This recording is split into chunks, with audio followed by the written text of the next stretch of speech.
want to start by saying, thanks be to science for anxiety medication.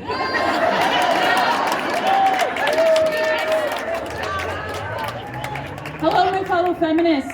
Thank you for gathering today to march and contest the unjust power disparity that not only women face on a daily basis, but our LGBTQ+, Black, Indigenous, people of color, brothers and sisters face as well. My name is Chloe Jane Grabinger Beazer, and I am the treasurer for the Democratic Women of the Prescott area and a weekly volunteer with the Yavapai County Democratic Party. On January 22nd, 1973, the Supreme Court issued a 7-2 decision in favor of Jane Roe, holding that women in the United States have a fundamental right to choose to have an abortion without excessive government restriction.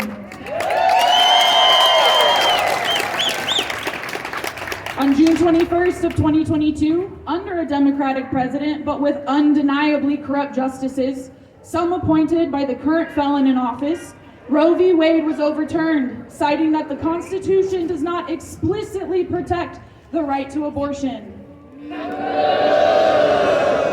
Incredible that a document drafted by 5 white men over 235 years ago, signed by 39 white men, 25 of whom owned enslaved peoples, does not explicitly include protecting the rights of women, or children, or people of color. In fact, women are not explicitly mentioned at all until the 19th Amendment was ratified in August of 1920, where women were not given, but fought and earned the right to vote.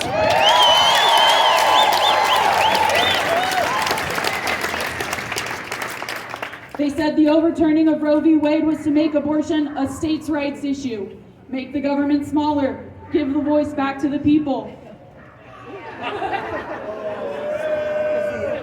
In our beautiful state of Arizona, we made our voices heard.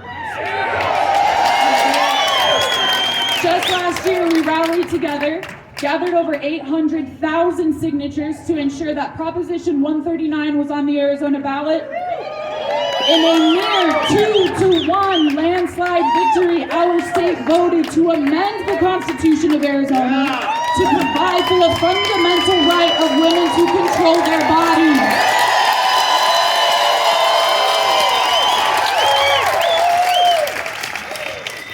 The fight never ends, though, as state legislators continue to push personal agendas through previously established anti-abortion legislation that will have to be repealed through the courts and introducing new bills while they hold the House and Senate. 2 steps forward, 1 step back. We know why we're here today. We know we cannot stop. We know the country we live in, a country that will not guarantee affordable health care, affordable higher education, parental leave from full-time work, living wages for dual income, much less single income families. A country that is not projected to close the gender wage gap for another 40 to 50 years. A country that preys on its most vulnerable populations through banking minimum account fees while being home to 756 billionaires. A country where states are pushing criminal charges more severe for persons obtaining an abortion than those who sexually assault women and children. A country where rape kits sit on shelves for decades without being processed. A country that responds, not all men, when confronted with statistics like 81% of women report experiencing some form of sexual harassment and or assault in their lifetime.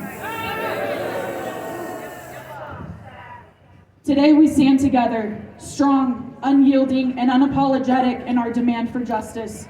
We refuse to wait. In the words of feminist political activist Angela Davis, I am no longer accepting the things I cannot change. I am changing the things I cannot accept.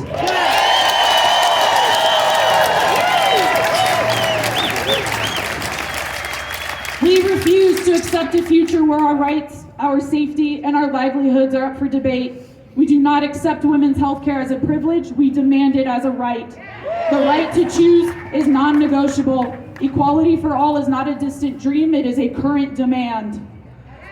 So let us, today in this march, send a message specifically to the orange felon in office, the never elected President Musk, and anyone else aligned to their sexist, racist, homophobic, misogynistic agenda. We will not be silenced.